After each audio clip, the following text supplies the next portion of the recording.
அன்பிற்கினிய இஸ்லாமிய உறவுகளை, அல்லாஹ் ரப்புல் ஆலமீன் அல் குர்ஆனில் குல் யா இபாதியல்லதீன அஸ்ரஃபு அலா அன்ஃபுஸிஹிம் லா தக்னது மின் ரஹ்மத்தில்லாஹ் இன்னல்லாஹ யக்ஃபிரு துனூப ஜமீஆ இன்னஹு வல் கஃபூருர் ரஹீம். நபியே, என் அடியார்களிடத்தில் நீங்கள் இப்படி சொல்லுங்கள், யா இபாதியல்லதீன அஸ்ரஃபு அலா அன்ஃபுஸிஹிம் லா தக்னது மின் ரஹ்மத்தில்லாஹ்.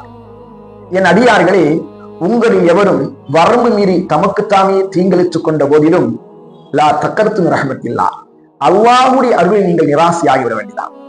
அல்லாஹ்வுடைய அருளில் நீங்கள் நிராசையாகிவிட வேண்டாம். நீங்கள் என்னதான் பாவங்கள் செய்திருந்தாலும் அந்த பாவங்களை எல்லாம் நினைத்து வருந்தி என்னிடத்தில் மன்னிப்பு கேட்டால் இன்னல்லாஹ யக்ஃபிரு துனூப ஜமீஆ, நிச்சயமாக அல்லாஹ் எல்லா பாவங்களையும் மன்னிக்கக்கூடியவனாக இருக்கிறார். ஏன்?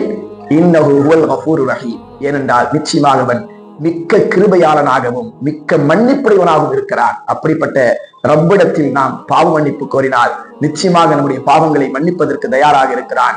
இன்ஷா அல்லாஹ் இந்த ரமதானுடைய இறுதி 10 இரவுகளை அல்லாஹ்விடத்தில் பாவ மன்னிப்பு கோரக்கூடிய இரவுகளாக ஆக்கிக் கொள்வோம். வல்ல ரஹ்மான் அத்தகைய நற்பாக்கியத்தை எனக்கும் என்னுடைய குடும்பத்தார்களுக்கும் உங்களுக்கும் உங்களுடைய குடும்பத்தார்களுக்கும் அல்லாஹ் ரப்புல் ஆலமீன் ஆக்கி அருள் புரிவாராக.